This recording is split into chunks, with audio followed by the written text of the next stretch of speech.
Welcome to the AI Lab Unfiltered podcast, where we take a deep dive into everything AI. I didn't know you were going to do that to me. Typically a little don't, heads up would be nice.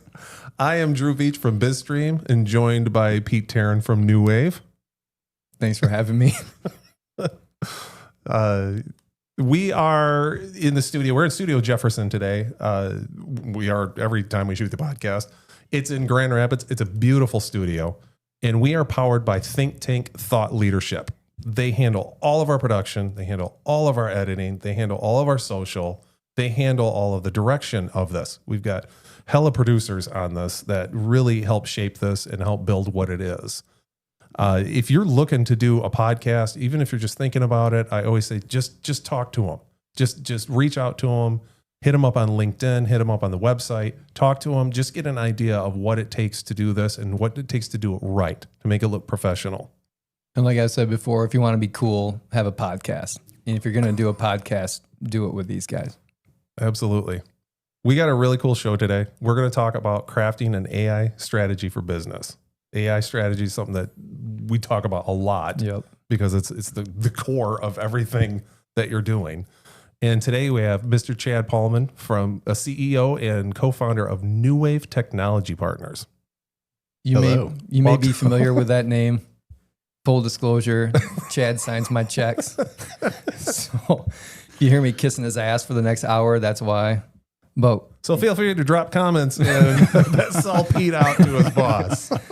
But I've been looking forward to this because Chad is very much into AI. It's been cool to have his support, just like AI at New Wave, and we're going to talk a lot about what, where we're trying to help clients with that, but even very supportive of this podcast. And it's thank you for that. And it's been really cool to have your support through that. And so let's have a conversation about AI. So I wanted to kind of kick it off.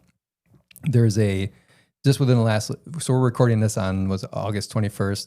About 3 or 4 days ago, MIT released a study and said that based on some research that they did, over 90% of AI initiatives are failing. And so I asked AI to summarize that article for me because I didn't want to read the whole thing and try to tease out like what were they saying were some of the leading reasons that these things were failing.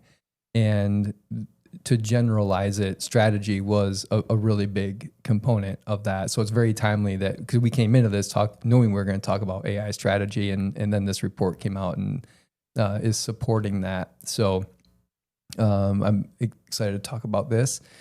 Before we dive into the strategy part, I think it'd be cool to hear like how you started getting involved in AI, how you're using it, and I know you've got a couple books here. Maybe talk about the cohort that you're a part of too, and just give people an idea of what your background is in AI. Yeah. Well, first of all, gentlemen, thanks for having me on the show.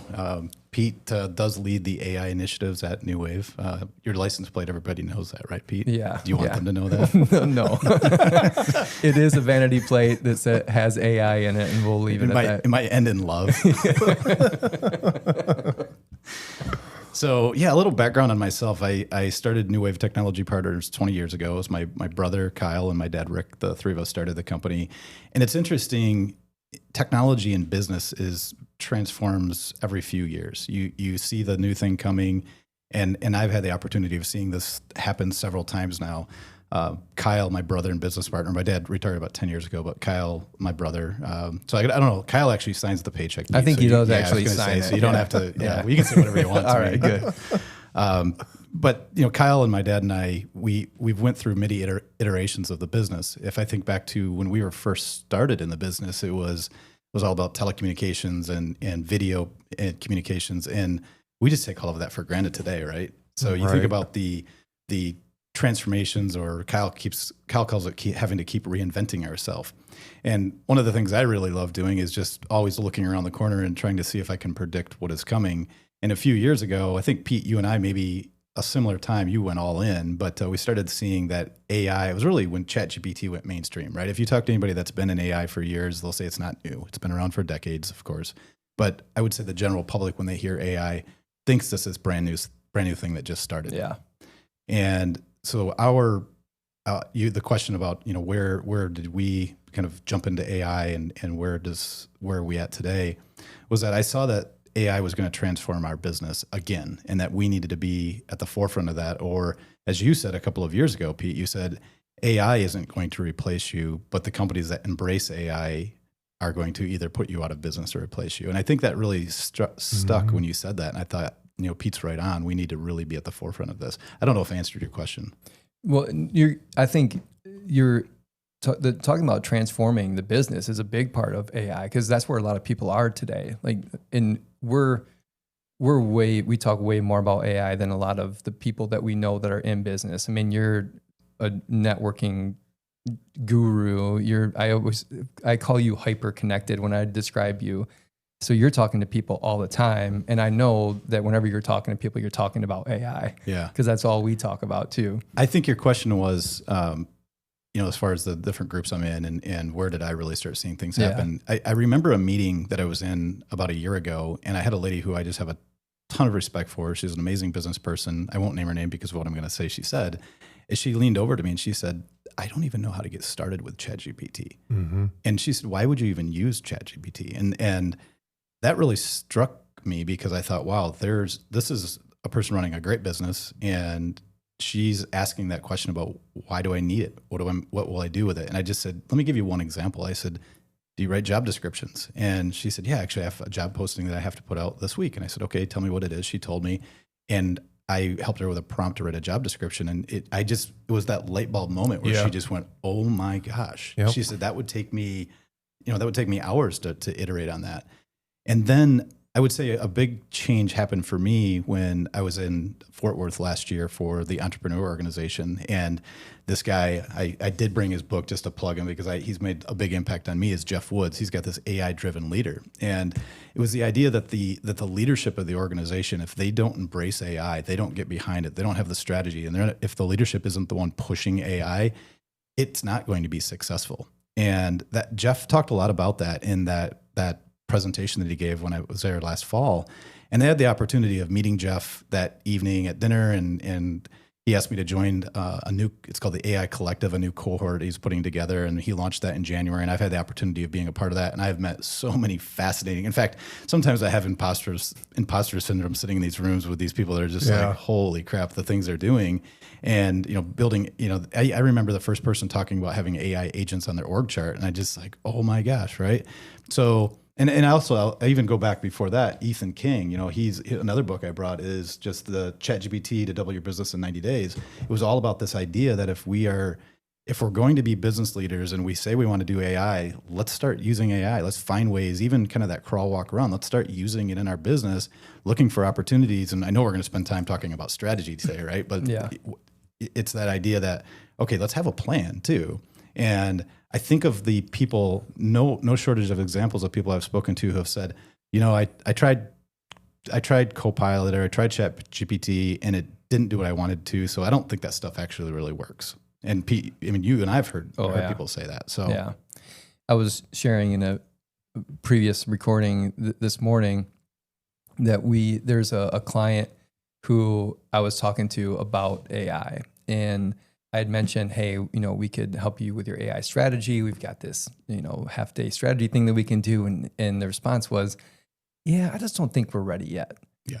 And I just wanted to drive over to where he was and sit down next to him and grab him and be like, dude, I know you're not ready. That's why you need to talk about it. That's the point of the strategy. Did you just listen to yourself? And it's so hard for especially the three of us, because this is what we talk about all day long, unless we're with our wives and they won't let us talk about it. But other than that, we're talking about it all the time. And it's so easy to forget that there are people who are just not paying attention to this. And that's why we have the podcast. That's why we have the meetup. That's why, we're doing all these things, is to bring awareness. And if you're saying that you're not ready, that's a problem. And you need to get ready. Well, and as a business owner, past 20 years, you've seen stuff come and go. You look at it and you have to weigh it going, is this something that's going to affect my business? Is this something that's going to affect my customers that I need to know? You get a working knowledge, at least, of almost everything that comes out. this was clearly something that this is not going to be flash in the pan. This is here to stay. This is going to revolutionize how we work and how we put stuff together. So I think it's imperative, like you said, you're going to get replaced by somebody that knows it if you don't know it already. Just to have that business edge and just to stay on the forefront of people, you have to know what AI can do for you, where the threats are, and what it can do for your customer. I think is going to be the biggest thing, because that's what the customers are coming to you for, is how can you help me with it? Exactly. So to kind of to segue into the strategy, I'm a little bit of inside baseball here. You and I didn't talk about this ahead of time, but you and I are both very open. I'm sure you'll be fine with this. So Uh-oh. Chad and I are both. Here we go. Can we pause? These are all the secrets we want to hear. Ryan's getting the edit button ready to go. Chad and I are very similar in the fact that if you were to put us on a leadership spectrum on one side is visionary and one side is execution, we're both very heavily weighted on the visionary side of things, which is... I think I actually go on the other side of the scale. just fall off. Just keep going. Yeah. And it's awesome when we get to sit and talk about that stuff, because you put visionary people together and you can have some hellacious conversations, and it's so much fun, but not a lot gets done. And nothing gets done out of that. So it can be a problem too. But we were, the three of us were talking. It was you and your brother Kyle, who does sign my checks. We're talking, and we're talking about AI, and we're talking about future planning. And he stops and he looks at me and he goes, "Pete, what is our AI strategy?" And I had to look him dead in the eye and be like, "We don't have one." Right. We've been talking about this for a long time, and we've had some great conversations, but without intentional direction, you are just going to be talking about it. And as uncomfortable as that was, because you guys look at me as the AI expert and I know a lot about it, but we weren't doing anything with it. And it was such a, talk about light bulb moment. That was a light bulb moment for me. So we instantly went to work in creating an AI strategy and then an offering where we can be that for other companies.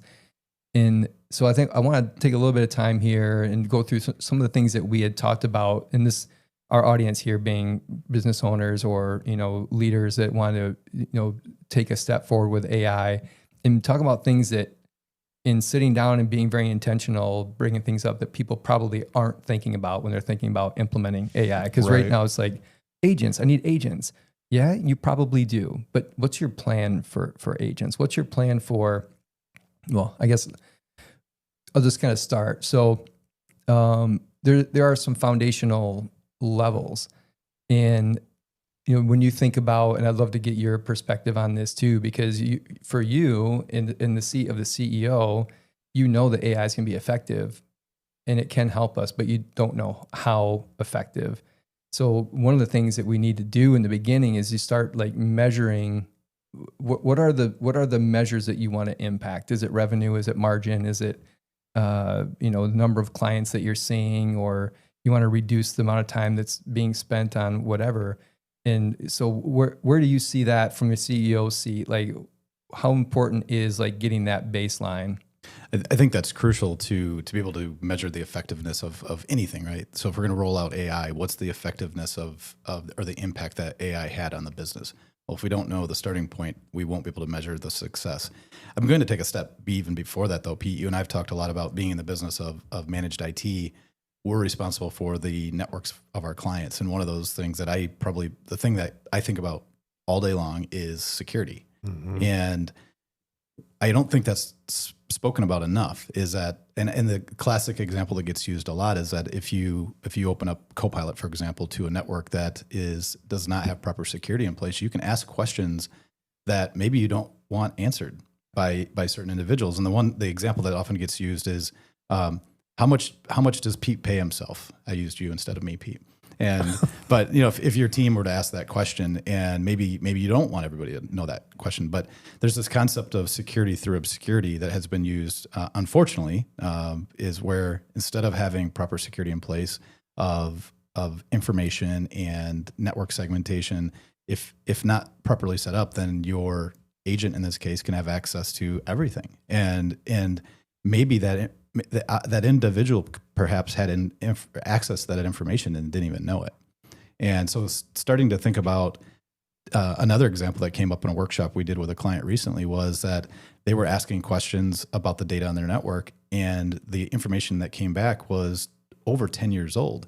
And it was accurate, but it was over 10 years old. And not knowing, the agent wasn't asked to find me the most current version of the answer to this question.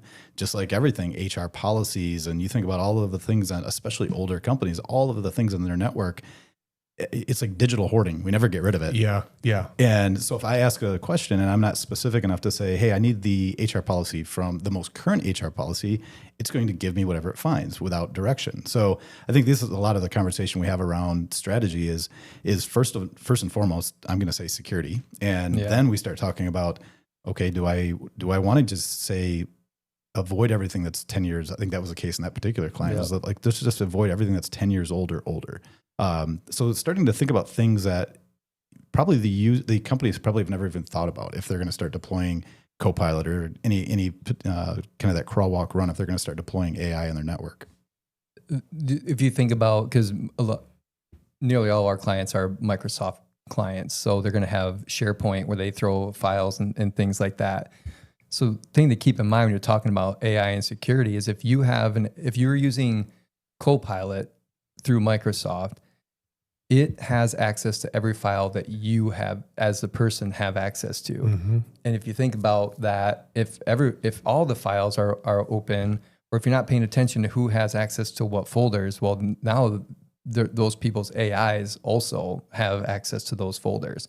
And not that one day it's going to go look at it. It's already crawled and indexed everything. It's not like it's not going to find it. If it's out there, it knows it. So being very intentional about where that data is stored and starting with security, I think is a great way to start with that. And then back to your question about measuring results. I think the thing that I see with especially small businesses is that they often don't even know their own key performance indicators. They don't know what their numbers even are, right? So if you're going to deploy a strategy and say, I want to know the effectiveness of this new technology, let's first measure, let's have a starting place of measuring where you're currently at. We often talk about marketing and sales as a good place to get started, right? Those are some quick wins that you can have.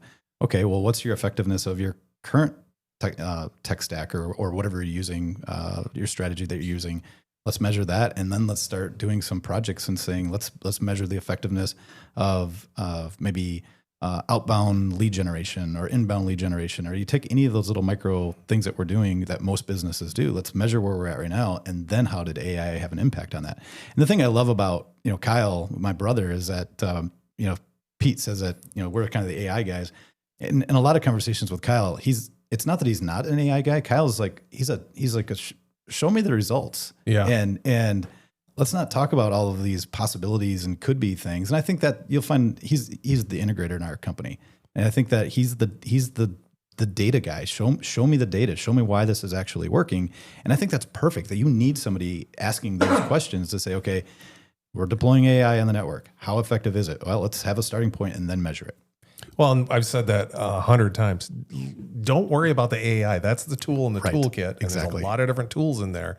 Let's focus on what's the business need, what's the business use case, what's that KPI we're trying to do, what are you trying to tackle first?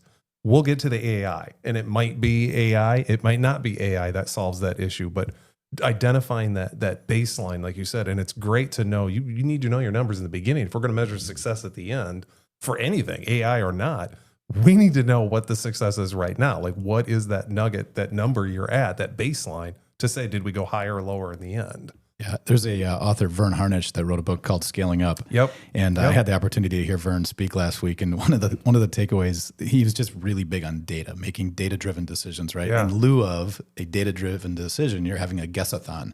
And I thought that's so perfect, right? Yeah. He wasn't even talking about AI, but he was just talking about, so AI, to your point, Drew, it's just another really important tool, but it's just another tool. Let's start with the basics of running a good business first and foremost, of knowing your numbers. I was thinking about trying to come up with an analogy because it comes down to telling stories, right? When you're talking about something like AI, you've got to make it relatable. And when I think about AI strategy, if you've ever implemented a CRM in your organization or you've acquired a company, how well that went, and there's no AI in any of that. Let's call it pre-AI. the success of any of those projects was based off of the plan and the execution that you had. And AI is no different. It's a wild tool that you have to, have some frameworks around, and that's why you have to be very intentional. I think that's also why some people are hesitant, because they're like, well, my data, my privacy, my security, and all valid points, but it all solved with strategy. If you're intentional about security, you'll have security. There's ways to do it in a very secure way. So go ahead. Pete, you were talking about strategy, and I even think about if you know that. Here's the thing about users. We know about shadow IT. We've heard that concept, or many people have, right? If you don't have a strategy, was it a failure to plan as a failure to plan, or planning to fail? Yeah, failure to plan is a plan to fail. Yeah. Anyway, you can say I say that a lot. But that is so true, right? So in lieu of a strategy, it's essentially a strategy to fail with AI. And what I've seen with users already over the last couple of years with ChatGPT and all of the other large language models coming out is that users are using them. And if you don't have a strategy and an acceptable use policy, is what I was going to add to that, Pete, is that I hear of companies, and even some really big companies, that are saying, yes, we're going to lock down the ability for our users to use the ChatGPTs of the world. Okay, great. You don't think that they're going to grab their personal phone and they're going to use it anyway? Exactly. Do you have a policy that they can't take the information and ask questions or use maybe private information, protected health information, PII? You think of all of the different data that is protected. A lot of users, sometimes, most of the time, I would say, they probably do it not knowing any better. They're going to go, if you tell them they can't use it on your company network, that's not going to stop them. Often they're going to go do it anyway using their own device. And now you've potentially contaminated it, essentially. Yeah. So so it's a great segue into HR in that part of the strategy. So an acceptable use policy, which we've had AI wrote for us. And I tell everybody, AI wrote it, but our lawyer vetted it. Right. And I think that's a good thing to keep in mind when you're generating any kind of policies. If it's something like that, that's that fundamental to what you're doing in your business, yes, AI can write great policy, but have an expert review it, because human in the loop. Yeah. At least for the foreseeable future, until there's AI lawyers that you'll send it to, and then they'll kick it back. I heard that described. I like the analogy. If you're a woodworker, is that AI will do all of the rough sanding, and then the human does the fine sanding. Yeah. And I think that's a good visual for me anyway. Just pulling the acceptable use policy apart a little bit, there were a couple key things that we wanted to have in there, because one of our original fears, and we haven't talked about this probably since we put the policy together, is that people would submit work that AI did, and then if it was flawed or whatever, then they would say, well, it's not my problem, the AI did it. So it's actually in our policy that any work that you submit, AI created or you created, is you. So you own it. You are responsible for what you're outputting. You can't just like run away and say, here's my work, and if it's wrong, just it's not my problem. Like you own that work. It's funny. Jeff Woods, he preaches that AI is your thought partner, but you are in the driver's seat. It's whatever you put out there, it's still your responsibility. Yeah. You can't say, well, AI did it, it's not my fault. Yeah. And so, and different businesses are going to have different angles to come in on that, but that's where that policy comes in super helpful. I've seen some policies where they're very prescriptive on the tools that you are allowed to use. Like you got your kind of the customary ChatGPTs and Geminis, but outside of that, they don't, they're prohibiting that as much as they can. But just being intentional. And I thought another thing I thought was key for us when it came to HR was being very upfront with all of our teams to say, we are not going to replace people with AI. And I think to lead with that and having any part of any strategy you come up with is the internal communication on that strategy is important. And that's a key thing, because there are people out there that are afraid that they're going to get replaced. Absolutely. But we've and if you want to talk more about that, but we just thought, it's actually a great question that I love. You've actually included into the AI workshops that we do with clients now is ask that question of leadership. Is that if we are able to eliminate that work that particular individual is doing, are you are you going to eliminate that position? And I will say that so far, everybody we've asked that question to has said, no, we're not going to. We're going to be able to do more work. Yeah. In fact, one of the most recent workshops we did, they said we could do 5 times as much work and still not have enough people, which I love that answer. So they're definitely not. I loved what you said about a year ago to our team. You just said, if you can replace yourself, replace the job that you're doing, we'll pay you 1 year's salary, but we're going to keep you. We're going to find something else for you to do. Yeah. I don't think anybody's taken you up on that yet. It's fully replacing yourself is when the front end of this is really where I thought it was going to go. And more recently, I'm like, okay, AI is really going to take chunks. There's going to be very specific AI agents and tools that take very specific parts of our work away from us, not fully replace people. That's right. I think we're a long ways away from that. Yeah, and I even think about last week, one of the things we had just one of our update meetings, and I love that we said, hey, what if everybody in the company had an agent that reported to them by the end of the year? That was maybe a lofty goal, but I think it's doable. If we've got 40 people on the team, if everybody had an agent working for them, and I loved that Kara on our marketing team, she said, I've got like 5 ideas. Can I have 5 agents? And we're like, yeah, there's no limit. You can have as many as you want. I want a content writer. I want a blogger. I want this. I want that. And we're not getting rid of Kara. Kara's going to be able to do more now because she's managing a team. She's managing a team. Yeah. That makes sense. Careful what you ask for, right? Yeah. And that I love thinking about people managing agents because I think that takes some of the anxiety out of AI in the workplace. Is like, oh, it's not replacing me. I'm just now responsible for these AIs that are doing what I used to do. And you use the term human in the loop, like still having a human being there, just quality checking. You're still checking in like you would a human employee and just making sure that they're doing things right. Because every once in a while, you're going to see some weird generation. You see hiccups and things all the time, just like you do with humans. Humans make mistakes too. But the idea of managing agents is definitely the future of work. I think at that point too, you radically increase your adoption of it with your team too. If you're saying, no, we're not trying to replace you. We're trying to figure out how can we enhance your workload to then, like you did with Kara, now you've got a team of people that can handle kind of the repetitive stuff, which is beautiful. Exactly. Now you can focus on higher level stuff. I mean, that's appealing to go, oh, wow, I can actually grow in my career now on top of this and use these agents to build out my work. Pete, you talk about if you're going to put an agent in your org chart, let's say, think about it. It's not magic, right? It doesn't you don't just put it out there and it just does what you hope it does. You've got to actually build the job description. You need to manage it just like you would a human. I think that's the thing that a lot of people, they miss that. They just think that I'll throw AI into my environment and it's just going to magically do everything I hope it will do. And it's no different than a human. You can bring in a great human, but without direction and without a oversight, that human may not do what you hope they do. Right. Exactly. It's the inspect what you expect, right? Yeah.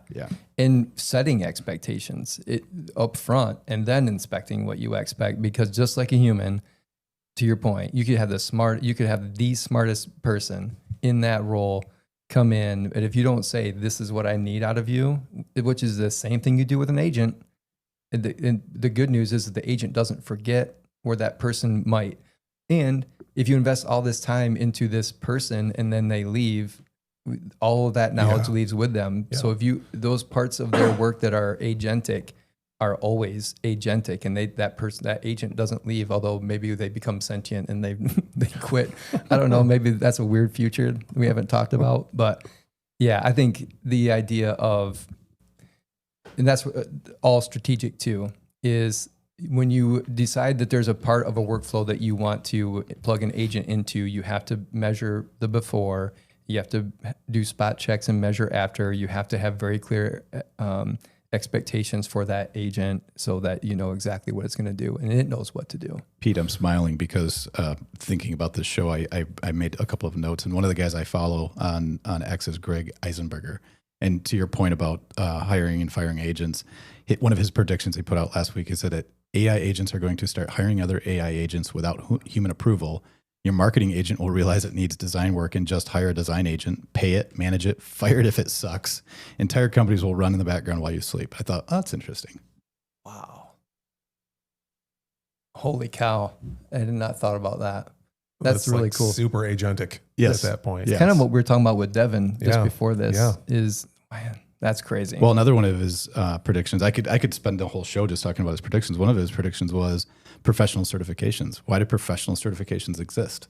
If you think of it's a realtor or if it's a CPA, if it's a doctor, a lawyer, whatever it is, it's to essentially prove that you have the knowledge to do your job. Well, if AI can do your job at 90% or better than you can, why do we even need professional certifications anymore? I started just some of these predictions of things that are on the horizon are pretty interesting. yeah. Well, there's already, we've talked about this in other episodes. There's a hospital in China that launched that is all AI doctors and AI physicians that are in there.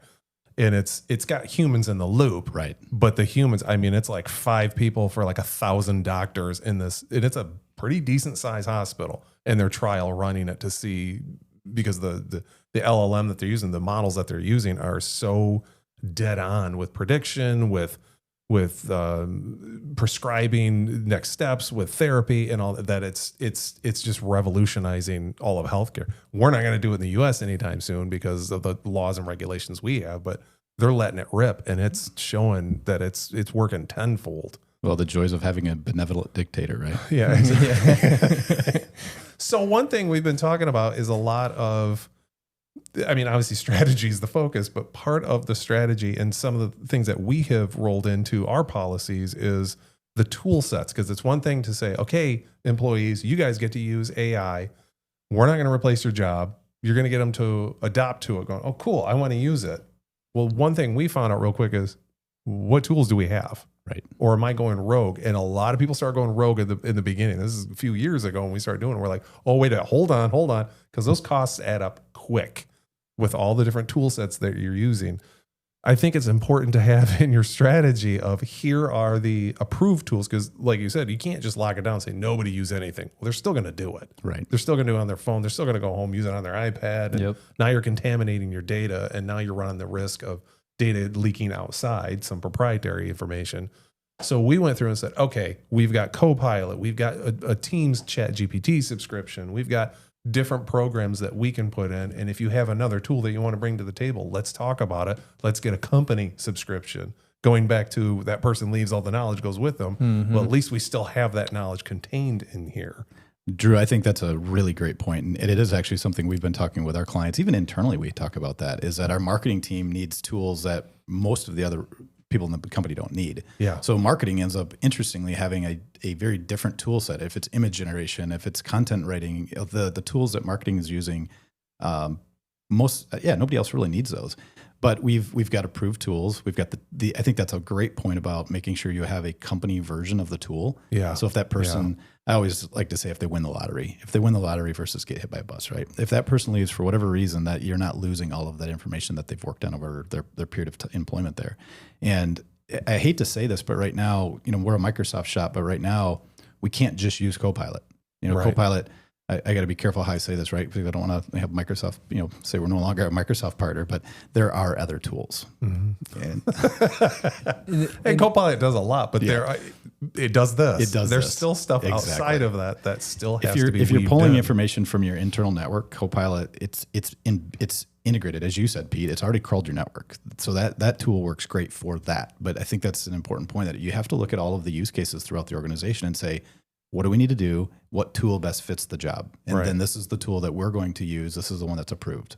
And that gets worked into the budgets too, because of the cost in it. And then everything that runs off tokens, and that has a cost to it. It might be pennies, but when that start adding up, when you've got 100 different employees using different programs that are running, starting to measure that ROI on what that tool set is, exactly, starts coming into play. And I think that's the thing that Pete and I talk about a lot over the next couple of years, and maybe the next couple of months, right? Is that at what point do we start bringing some of these tools in house, right? We've got, for the most part, most everybody that's using any AI initiatives right now are using ChatGPT or a lot of I'll call it the mainstream large language models. But at some point, what are you going to bring those in house? And as you said, tokens get expensive. Yeah. So and then also there are some companies that we talk with that they're paranoid as heck about using any public tools out there. So that's a reason why they want to have everything in house and self-hosted even.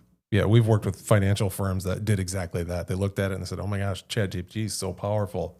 we can't use it, Right. because it's all outside. So they literally built their own LLM system internally that they use, which it obviously has a cost to it, but then the security of it just outweighs that for them. Exactly. And now essentially that's become their part of the value of their company too, right? Intellectual property. They've got, from a valuation standpoint, I think it'll be interesting to see at what point. I haven't heard of it yet. I spend a lot of time, we're in the acquisition mode, buying companies, and I haven't seen where AI has become a valuation differentiator, but I think it has to be right around the corner. Will be. It will be, right? Will be. If I've got like that example you just used, if I'm that company, that's a value differentiator compared to my competitor doing the same thing. Yep.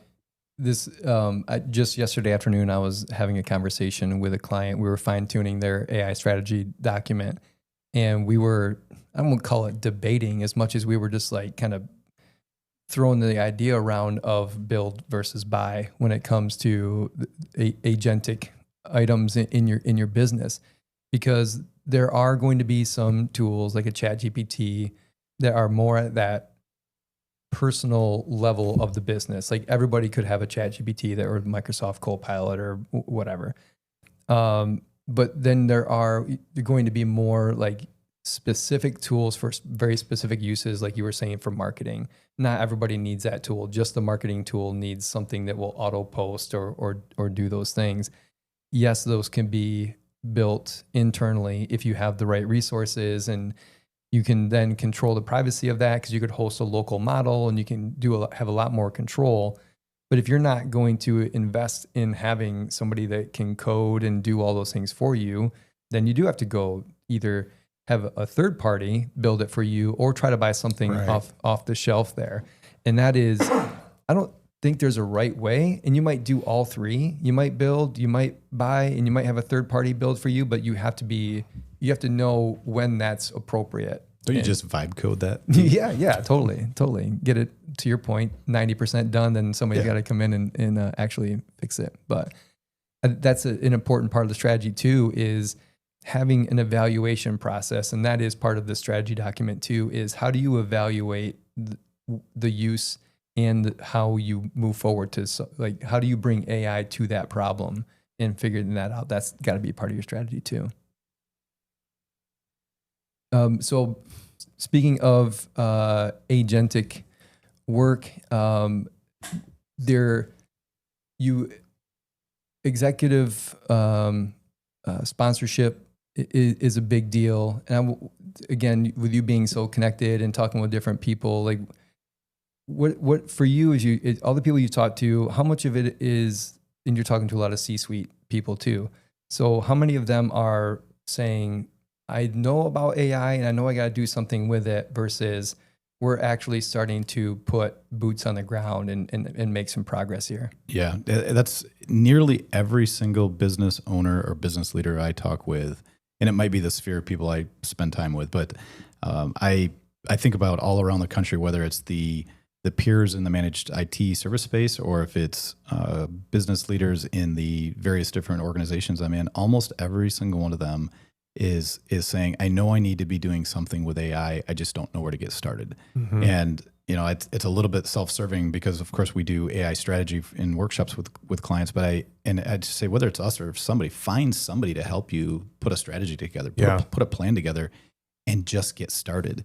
But I think more importantly than that is back to the beginning of our conversation, talking about if you're the leader and you're not adopting AI or not choosing to adopt AI, I don't think your organization, I think AI initiatives will fail in your organization. I've put it that bluntly. Yep. So as the business owner or business leader, I think you've just got to make that decision. And a little bit of it is that light bulb moment. You have to have, Pete, you and I have talked about the importance of if especially somebody that I care about, I don't want to see them get left behind, or I don't want to see their business fail. So it's showing them personally those light bulb moments. I think the idea of showing somebody how AI can make an impact in their personal life will often give them that aha moment where they can go, oh, yes, now I see the power of that. And so sometimes that's just as simple as it is to give them a real example of how they can make an impact in their life, and then start thinking about all the things you could use AI in your business. But back to the point that if they aren't driving it as the leader of the organization, it's not going to be successful. Right. It's like EOS. I'll use the Entrepreneur Operating System. It's a way of running your business. We adopted it 10 years ago. If somebody on our team had said, hey, we're going to go all in with EOS, but me as the CEO, my brother as the president of the company, if we said, no, we're not doing EOS, that's not going to be successful, right? Right. So it's the equivalent with any initiative, but in AI is no different. The leader of the organization or leaders of the organization have to say, yes, we're doing this. And then the next step, to answer your question, is I think if they lack that expertise in-house, which most do, then they've got to find somebody like, one of the two of you and say, okay, I don't know where to get started. I think I want to do something. And where do you recommend we get started? Go through, put together a strategy, and then get started, actually measure where you're at, then get started with the initiatives. Actually, before that, make sure you have the proper security in place, then measure. Or make security a part of the conversation. Absolutely. Like, I think about start small, find an employee in the company. And marketing is a great place to do this because there are existing tools for this, and it's ripe for automating certain parts of it. You built a marketing automation that posts to social media automatically. Start there and just take your time with it. Figure out all the things that need to be evaluated for any project. Security. Do you have good data? Because people are like, oh, I want to automate this, and they will pull this data here. Is your data any good? Because if it's not, pick a different one. Yep. Because you're gonna be very unhappy with the result if you don't have good data to start with. Do we have somebody that will?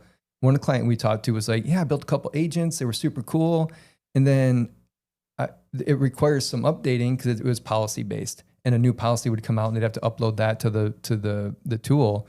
Well. And that person told us, like, well, if I'm not the one doing it, then nobody's doing it. So you got to have a racing matrix for like who's responsible for these parts of this tool and all of that. But just start small, have a plan, measure it, consider all the things. And then if it works, then you can just start to scale that and iterate more. And Pete, I think it really is getting everybody else in your company to ask the question, how can AI help me do this? Right? Yes. It really is. I even think of my dad. He's retired, and I was talking to him maybe a year ago. It was at a holiday event, and he was just kind of asking about what AI, what could you do with it? And he was working on a legal document for some real estate transaction. And I'll never forget showing him, and it was just blew his mind. Of course, he still took it to a realtor, but it was to an attorney, but it was just blew his mind that the amount of time saved and how he could have a conversation and actually. He was just like, oh my gosh, this is like talking to an attorney. And I said, well, it's not an attorney, but it is like, it can help you ideate on the particular issue that you're dealing with. Or if another friend of mine, he has to do a ton of research for his projects. And I was showing him deep research about 6 months ago. And he's just like, he just told me earlier last week, he said, deep research has changed my life. And it's just the amount of hours and hours and hours that it has saved for him. So it's just keep asking that question. Almost everything in your life, everything you do, how can AI help me do this? And treat it to get to that point where, well, I did it once. It sucked. It didn't work. It didn't do exactly what I wanted, so it doesn't work. No, it can do way more than what you think, way more than what you can even ask it.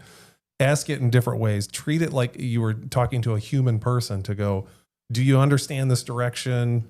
If they don't, tell it a different way. Make that prompt a little bit different. Add in a little bit more context. The more context, the better, obviously.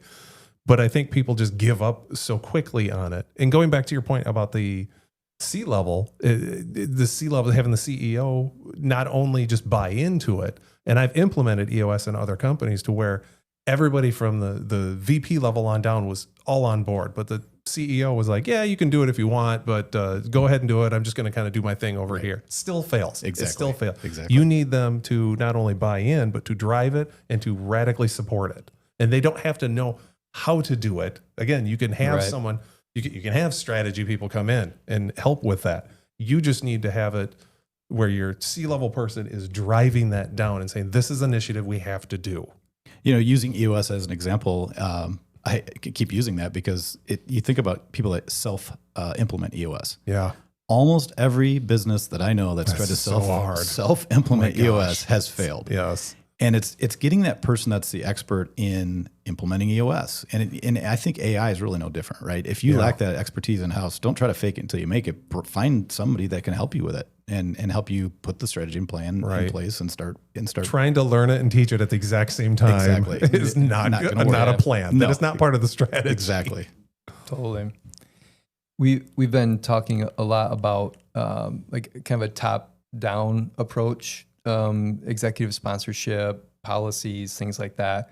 Another very important part of your AI strategy needs to be that bottom-up training everybody and giving permission to people in the organization to use it with the right guardrails in place, of course. But really, like, because if you empower people, the right people in the organization, they'll glam on to this and they'll adopt it. I've got a guy I got in my head right now. Took me a year and a half to convince him to use AI, but now he's like all in. Nice. They'll start to come to you with use cases and start to say, look what I built and things like that. So, and I'm curious if you guys are at BizStream, like your philosophy on the training part of AI and permissions and things like that. Yeah, and that goes hand in hand with the fact that of what tool sets are available.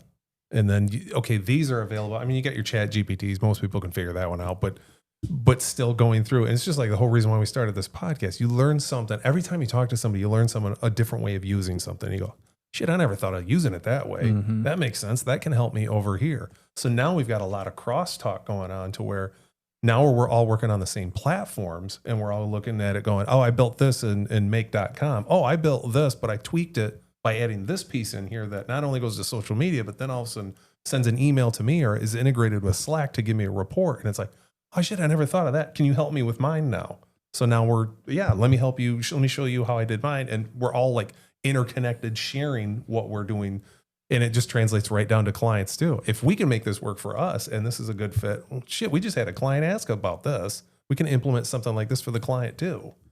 Yeah, I'm glad you talked about training. That's something I see so overlooked. And it's even with any tool. I see CRMs and ERPs and I see all these tools, great tools put out. Salesforce gets launched or it doesn't matter what it is. And somebody talks about how that product sucks. It just doesn't work. Well, does the product suck or did the training suck? Yeah. It's almost always the lack of training. So I'm glad you talked about that. Having it, but again, that's part of your strategy and plan, right? Yeah. Having that, all of the things we talked about previously and training. If you don't train your users and continuously train your users, you're also going to probably have a lousy rollout. Exactly. We got to wrap this up. Well, come on. I thought we were going to talk about AI all day. Oh, I would love to. There's never enough time. Yeah, it never is. Well, Chad, I thought you were going to ask me my favorite prompt. Well, that's a good way to end it. Oh, what's your favorite prompt? So my favorite prompt is, it's a little bit maybe disturbing when I say it, but I'm going to read it. Pretend you are, Because actually, the prompt framework I like to use is actually one I got from Jeff. It's the CRIT method. It's the context, role, interview, and task. It's the idea of getting AI to ask you questions instead of you asking it questions. Yeah. You flip the script. Yep. But the prompt that I like is personally, in this, if you do this, pretend you are Satan, knowing what you know about me from our other conversations, describe in detail what you would do to prevent me from reaching my godly potential and the calling God placed in my life. How about that for a... Wow. All right. Oh, I thought you were going to share something we'd actually talked about before. We have not talked about that one before. It is crazy though. It's like in life and in business, I think it's important to have either someone or something that will point out your blind spots and also show you the areas of where you've got great potential. So that's why I like that prompt. I rerun it. So the more that AI learns about me, the more it knows my blind spots and the areas for improvement. Very nice. Are you worried? Coming, did you? Are you worried about it? Kind of rattled my brain a little bit. Are you at all worried about it emailing Satan and giving it all your weaknesses? Oh, I probably already did. Thank you so much for coming in. This is a lot of fun. Thanks for having me. Thanks for the tip. Yeah. Tell our viewers where they can find you. You mean online or in person?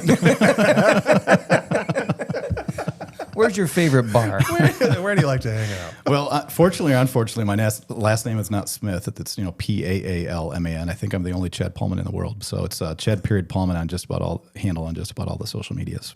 Awesome. Chad, really appreciate you coming in, man. I've known you for years, longer than I've known actually Pete. So it's cool to kind of sit down and kind of interview you and get your thoughts on this. Thank you. Just please don't tell them any of those old stories.